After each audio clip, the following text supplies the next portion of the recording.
Donc je suis Rafferbeek, je suis militant ouvrier et citoyen. Et je suis très vraiment charmé par ce lieu et ce moment symbolique. Tout ce mouvement constituant est débuté de même manière qu'aujourd'hui. Donc c'était Valentine, Laure et d'autres, mais peut-être il y en a d'autres, vous aussi je pense. Oui, vous aussi. Oui, je ne sais pas. Peter aussi, mais je ne pense pas à Bruxelles. Et donc c'était en 2011. Et c'est le début du mouvement des Indiens. Et il venait à Bruxelles. Et donc chez nous, à Gand, à Bruxelles, ici, on a accueilli les Indiens. Et c'était vraiment place, comment ça s'appelle? Place Moscou à Saint-Gilles, que les étudiants espagnols ont commencé les mêmes assemblées comme maintenant Louis Debout, et ça a duré quand même 8 semaines, 10 semaines, et donc oui, c'était fini. Les Espagnols, c'était surtout des étudiants, ils ont allé en Espagne, mais c'était la même situation.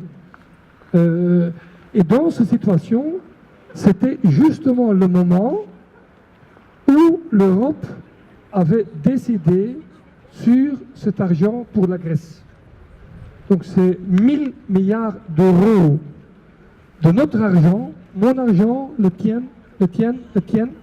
1000 milliards d'euros de notre argent qu'ils ont pris dans un fonds. Sarkozy a appelé ça notre fonds monétaire européen. Et on nous a dit en 2011 pour aider les Grecs. Maintenant, on est 5 ans plus tard, on sait tous que ce n'était pas pour aider les Grecs, c'était pour aider les banques. Et ce qui était à ce moment vraiment, et je ne dis pas ça sans orgueil, je dis ça vraiment, il y a 5 ans, si tu disais qu'ils n'ont pris notre argent pour justement organiser ce coup d'État financier et organiser cette austérité en Grèce, on ne vous croyait pas. Donc c'était en octobre 2010, que la part de la Belgique de ce fonds a été votée. Au total, c'est 32 milliards. C'était une séance sous un gouvernement sans pouvoir, en 20 minutes. Il n'y a aucun parti flamand qui est intervenu. Et Reinders était ministre des Finances et il avait oublié... Pardon? Reinders, il a oublié de répondre. Et nous, on avait imprimé des faux euros et on l'a jeté. Si tu vois dans le site de la Chambre, c'est la séance de 10 octobre 2010, tu vois ça, c'est rigolo, c'est le père de Croo qui a pris et la police militaire nous a pris. Vraiment, je te jure, en octobre 2010, il n'y a aucune trace dans la presse, il n'y a aucune résistance vis-à-vis de nous. Et donc si on pense 5 années, on dit qu'on est toujours solidaire avec les Grecs et avec leur austérité qui est imposée.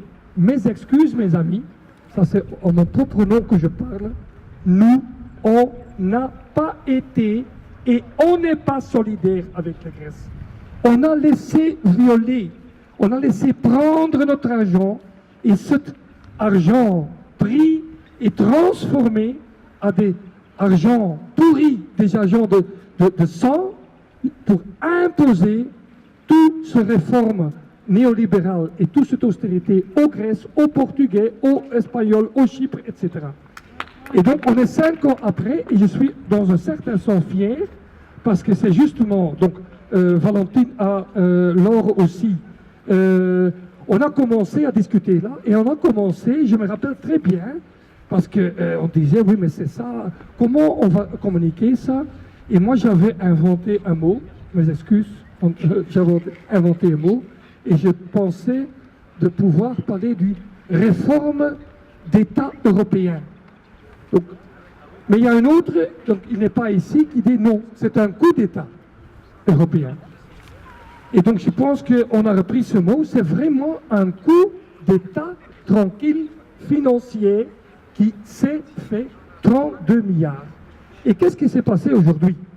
Et donc j'en ai parlé déjà avec quelques personnes. Qu'est-ce qui s'est passé aujourd'hui?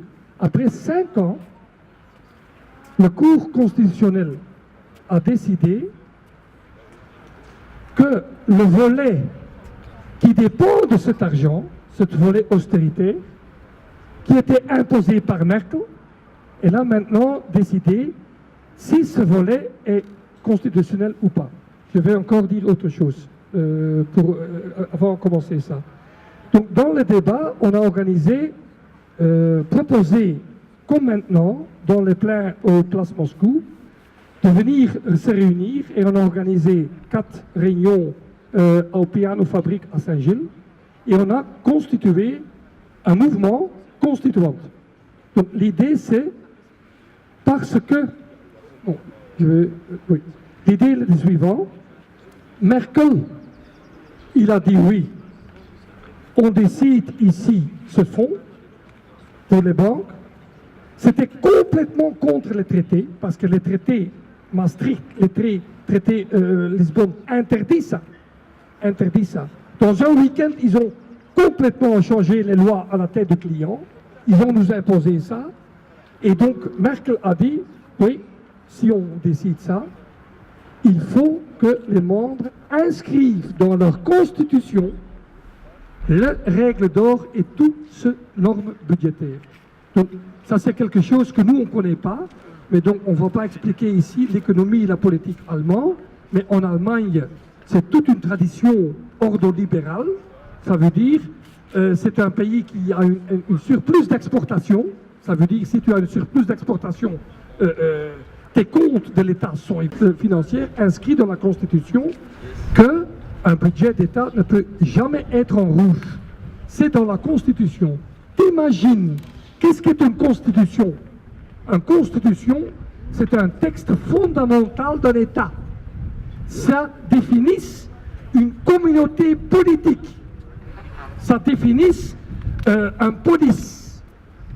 Donc le police de l'Athènes, on peut discuter sur la démocratie, mais une constitution, c'est pas un papier, c'est vraiment un contrat, c'est vraiment quelque chose qui nous lie tous, si tu le veux ou pas, si tu es gauche ou droite, si tu es francophone ou néerlandophone, si tu es intelligent et as étudié ou tu n'as pas étudié. Ça nous lie tous, ça c'est la base d'une communauté politique sans laquelle il n'y a pas de démocratie. Il y a évidemment des dictatures aussi avec des constitutions. Ce n'est pas parce que tu es en constitution que tu es de démocratie, ça c'est clair. Mais il est impossible d'avoir une démocratie sans une constitution.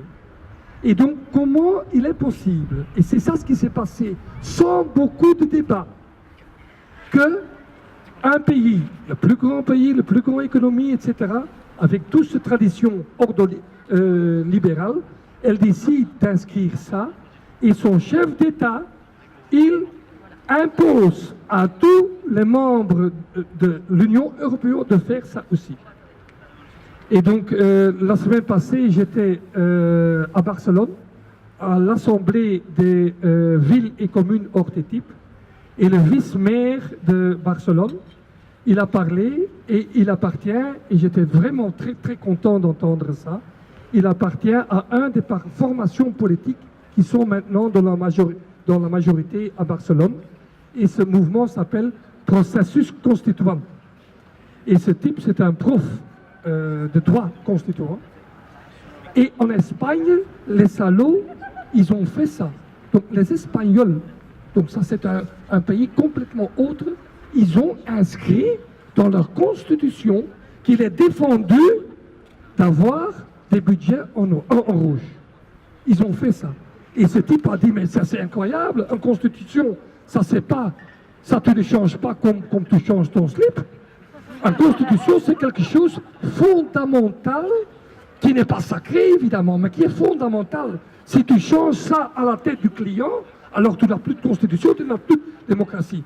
Et si tu inscris ça dans une constitution, alors quel est l'effet? L'effet, c'est que quelque gouvernement tu as au pouvoir, si c'est un gouvernement de gauche ou de droite, un gouvernement, je ne sais pas, la politique reste toujours, parce que c'est dans ton constitution que tu imposes un certain politique budgétaire, un certain politique de dette, un certain politique de réforme, etc.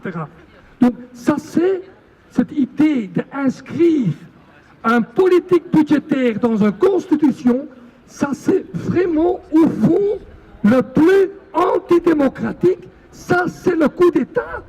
Ça c'est un coup d'État tout pacifique. Un coup d'État, ça ne veut pas dire des armées, oui, mais ce bonhomme ici qui ont passé ici, ce sont les suppôts, ce sont des ouvriers que nous les invitons pour discuter pour leurs problèmes, aucun problème. Ça sont les suppôts du coup d'État. Le coup d'État, c'est vraiment que vraiment des pouvoirs, et ici c'est le pouvoir politique allemand, et d'autre part les pouvoirs financiers, imposent en toute tranquillité un certain politique dans nos droits fondamentaux. Et donc ça s'est passé et je suis très fier. Donc on a commencé ici aussi, pas avec le même succès que les Espagnols à Barcelone, mais ici on a commencé constituante et notre idée était un peu naïve. C'était un peu l'idée comme Chouard en France, vous connaissez Chouard. Donc Chouard, qu'est-ce que Chouard fait actuellement à la place de la République? Chouard, il instruit des citoyens qui se rassemblent pour écrire une constitution. On a largement discuté, il y a des gens qui étaient pour ça. Évidemment, personne ne peut être contre ça. Mais je pense que tout le monde comprend que ça, c'est un peu naïf. Donc, c'est un peu... Ok. Et si c'est naïf, c'est une naïveté dans le bon sens. Mais ça reste naïf dans ce sens, si nous ensemble, on va construire notre constitution, alors qu'est-ce que toi tu veux qui doit être inscrit dans notre constitution, qu'est-ce que toi tu veux, etc. Donc ça, ce qui s'est passé en Islande, on peut en discuter, mais donc l'idée c'est, ça doit rester un texte fondamental avec le droit fondamental. Ça ne doit pas être un texte politique. Oui, c'est politique, mais pas politique dans le sens de gestion politique, etc. Oui. Donc, ça, les plaintes, juste dans ce moment, en 2011, donc le moment des indignés. Et donc, je te jure, qu'est-ce qui s'est passé? Je vais l'expliquer, hein, donc je ne vais pas être en détail technique, etc. Mais c'était on a déposé plainte avec 4 citoyens, simples citoyens, moi, Marie-Rose Cavalier, etc. Et ce cours constitutionnel ici, 200 mètres d'ici, a très vite fait un arrêt sur notre plainte. Et cet arrêt, c'était le jour avant que Di Rupo devait apparaître dans un sommet européen qui justement discutait sur ce fonds monétaire européen. Et justement, pour éviter qu'il y aurait une contentieux juridique pour avaler tout ça, ils ont vite jugé avec la reconnaissance de nos droits. Ça veut dire, ils ont reconnu nos intérêts, mais évidemment, ils vont nous débrouiller. Je ne vais pas aller dans le détail. Tiens, je peux prendre le micro 2 secondes? Oui.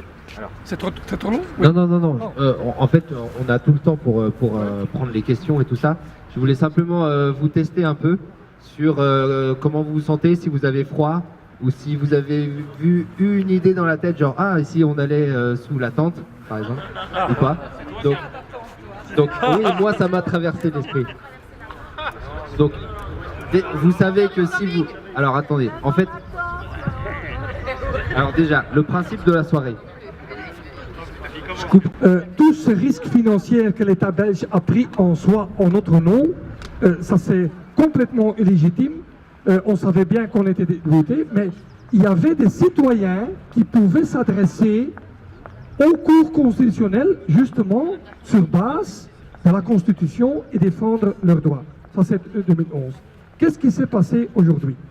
Aujourd'hui, il y a un même arrêt de la Cour constitutionnelle, mais justement sur ce traité d'austérité que l'Allemagne a imposé lié à ce fonds monétaire européen. Donc je ne sais pas s'il y a des gens qui ont participé, j'y pense. Donc fin 2014, on a lancé une grande alliance pour justement bloquer ce processus austéritaire et aussi ce processus sur les traités de libre-échange. On a bloqué avec les fermiers, les syndicats, etc. Et dans le cadre de cette alliance large des 19-20, constituante a déposé cette plainte. Donc ça a duré maintenant 2 ans, je ne vais pas aller en détail. C'était vraiment au début, dans tous les partis, dans tous les parlements, il y a un consensus. Le Parlement flamand, par exemple, c'est très bizarre. Il n'y a aucun vote contre au Parlement flamand sur ce traité d'austérité. Même le Vlaams Belang, qui sont soi-disant eurocritiques, ils n'ont pas osé voter contre. Parce que l'idée, c'est oui, mais si nous, on s'abstient et on vote contre ça, ça peut risquer les intérêts économiques de la Flandre. En Wallonie, la même chose. Le PS à Bruxelles aussi, le PS, le CDH, le MR, tous étaient d'accord. Il faut imposer, il faut voter ça, etc. Il y avait ici dans le Parlement bruxellois des bagarres, tout un cirque, etc. Mais donc ça s'était imposé, nous on a déposé plainte, etc. Sans aller en détail, il y a maintenant un arrêt. Qu'est-ce que cet arrêt aujourd'hui?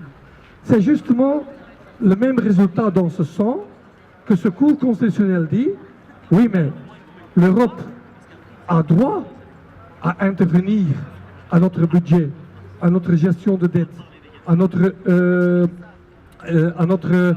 politique de réforme du marché du travail, pension, index, etc.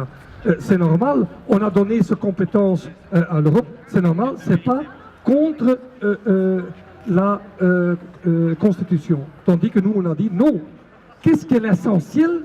Qu'est-ce qui est l'essentiel d'une démocratie? Et ça, c'est quelque chose de très important. La démocratie, c'est pas voter, c'est pas les élections. La démocratie, c'est pas un parlement. Il y a des démocraties, etc. L'essence et la naissance de la démocratie moderne, c'est pas le 19e siècle, c'est plus ancien. La naissance de la démocratie moderne, c'est la première révolution dans le continent, en Angleterre, où il y a une vraie révolution contre le roi, parce que le roi, il dépensait l'argent de l'État, il allait en guerre et le peuple pourrait tout payer.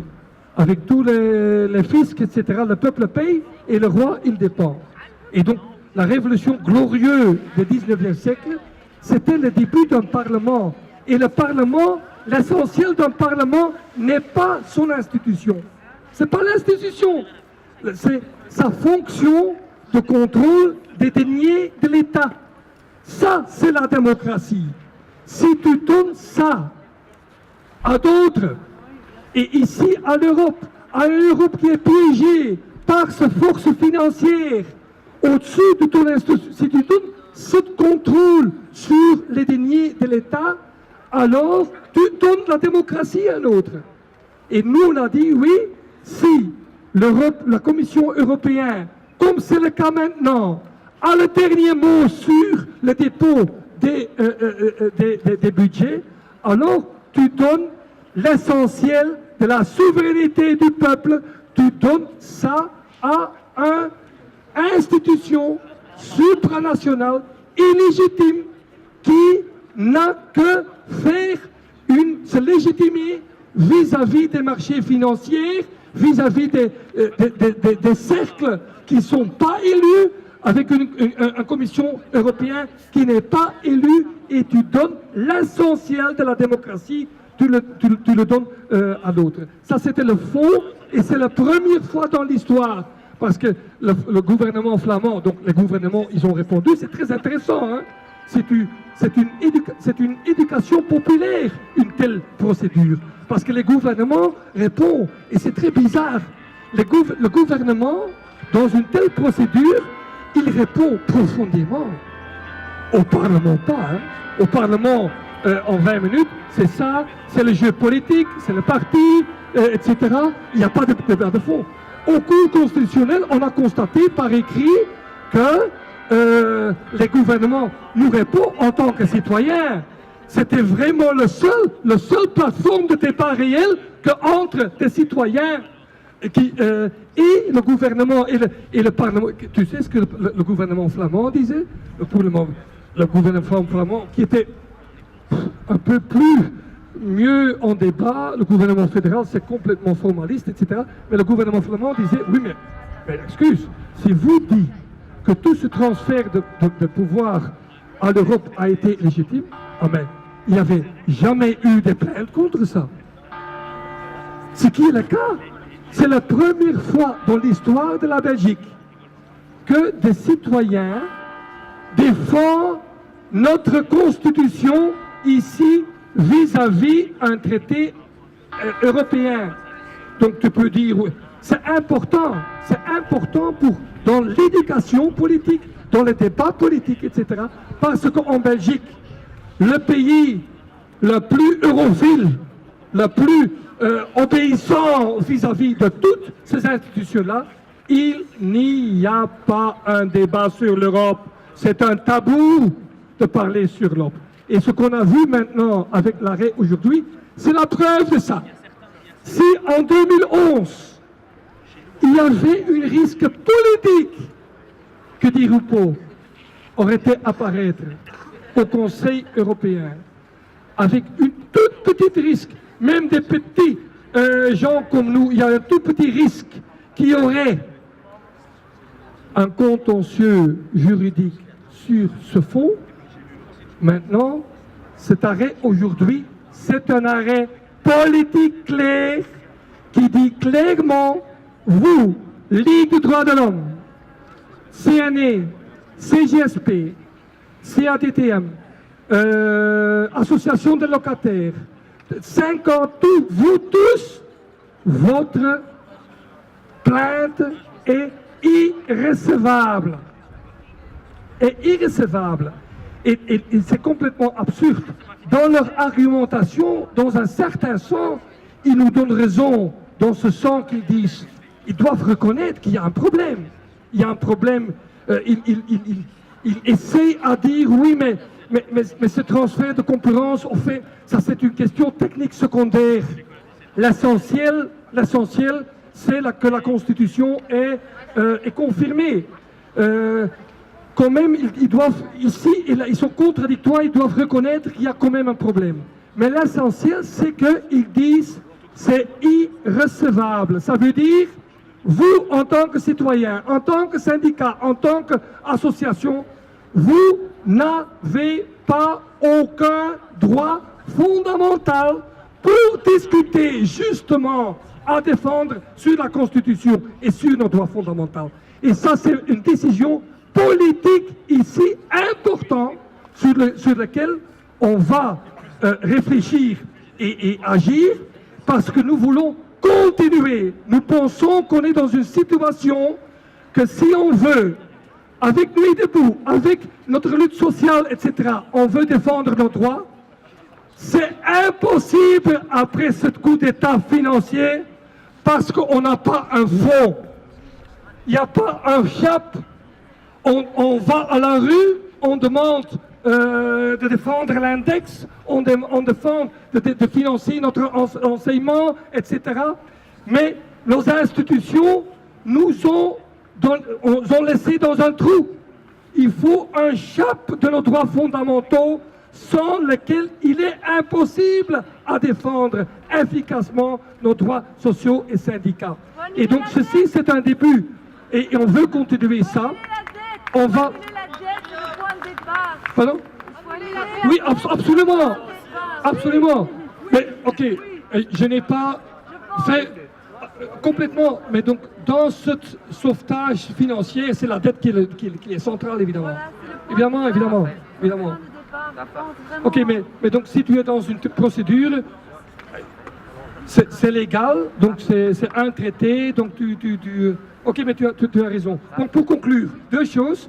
Donc au niveau des traités de libre-échange, on va continuer à faire ça.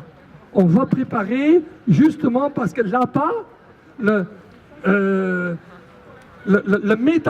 post-démocratie, donc le pouvoir qui s'installe au-dessous de la démocratie, est beaucoup plus fort avec le TTIP, CETA, etc.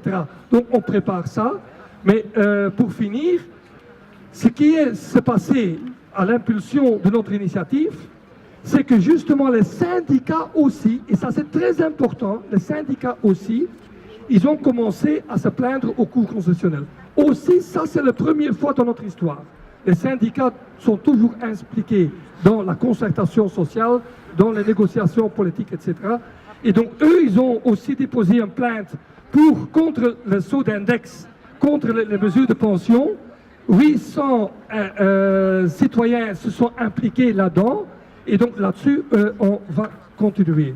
Je vais conclure ici avec un tout petit cadeau pour Nuit debout.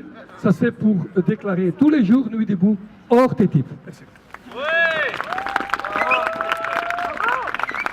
Donc un dictateur, un mouvement nationaliste, une situation de repli basée sur une protectionnisme fausse, etc. Ça peut se baser sur la souveraineté du peuple, ça c'est clair. Mais une démocratie non plus est possible sans la démocratie du peuple.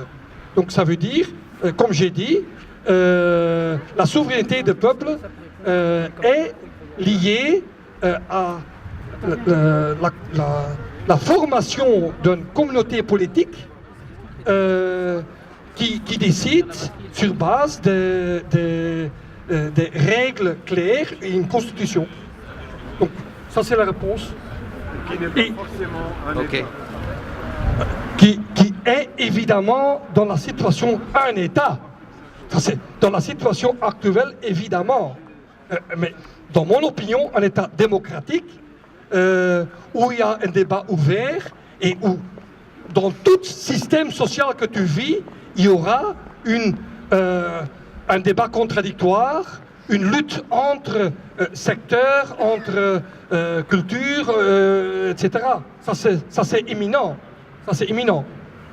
Donc la question aussi, la souveraineté du peuple suppose aussi qu'il n'y a pas d'État. Je pense que ça c'est une discussion très intéressante, mais je pense actuellement, pour maintenant imposer et défendre une démocratie vis-à-vis de ce coup d'État financier actuellement, depuis la crise financière en Europe, avec tout ce que ça, etc., je pense que c'est un débat qu'on peut faire, mais ce n'est pas nécessaire justement pour défendre la démocratie et les intérêts de la population.